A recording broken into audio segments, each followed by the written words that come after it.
I'm Carmen Augusto, and I'm honored to share with you my story and to represent the many journey of the amazing women on this campus, coming from Africa, Asia, Australia, Europe, North and South America. We have all come from around the world to embark in this remarkable and sometimes rocky experience. I was born and raised in Beira, which is in Mozambique, and I come from a family of 3 children. And my mom is here today after a journey.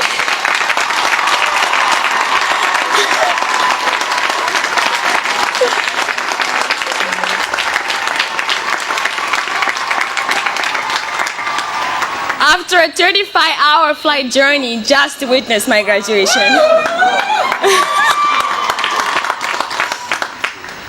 When I was 12 years old, my father was sentenced to 5 years in prison due to my country's poor judicial system. He was a victim of a banking scandal that left thousands of Mozambicans impoverished. I remember the day when the 2 policemen came into my house and took my father. We were left with nothing. And from that day on, I knew that my life would completely change. As a nurse, my mom didn't make enough to pay for her bills and afford her daily expenses, so she took on night shifts just to afford at least 1 meal per day for her family.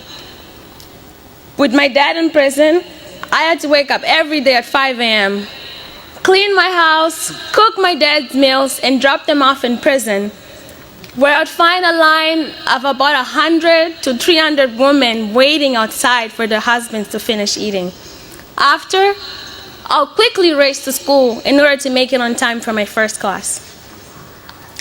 When I moved up to secondary public education in Mozambique, it was quite different.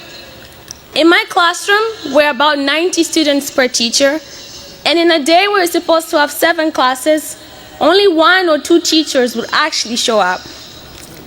Everyone around me cheated, everyone paid to pass a class, and that was normal. That was all I knew. That was the only form of education that I was aware of. In 2009, I was selected to attend a school in South Africa called the African Leadership Academy, also known as ALA, which aims to develop the next generation of African leaders. That's when I began to understand the power of education.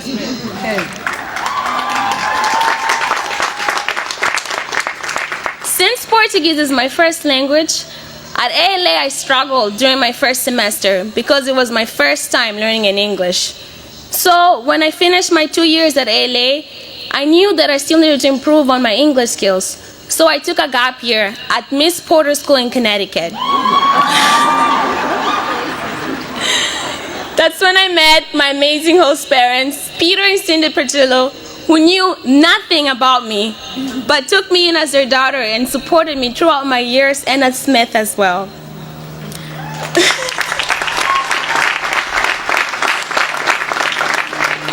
At Miss Porter's, I fell in love with the single-sex environment. And so when my college council told me about Smith, I visited and I applied. At Smith, I really enjoy my economic classes with my advisor, Roger Kaufman.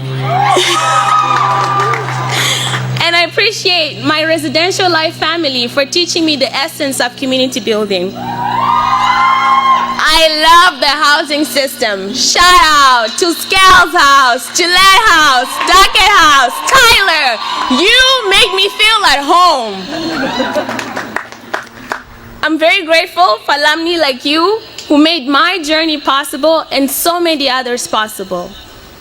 For many international students who come from disadvantaged backgrounds, asking your parents for $80 to purchase a textbook is equivalent from taking away a whole month's worth of groceries from our families.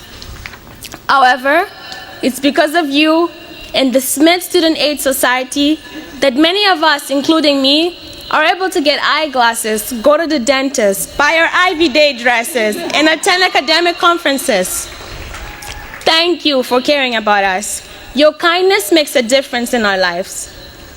I'm very thankful for my peers and my teachers who encouraged me to strive for excellence, and to Smith for making me the woman I am today.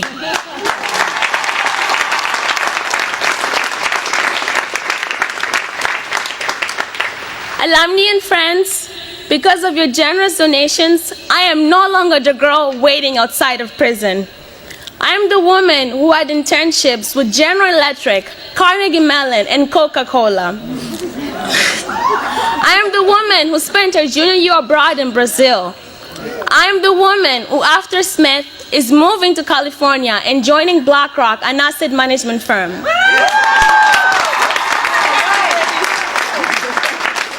Obrigada, merci beaucoup. Thank you for making my Smith experience possible.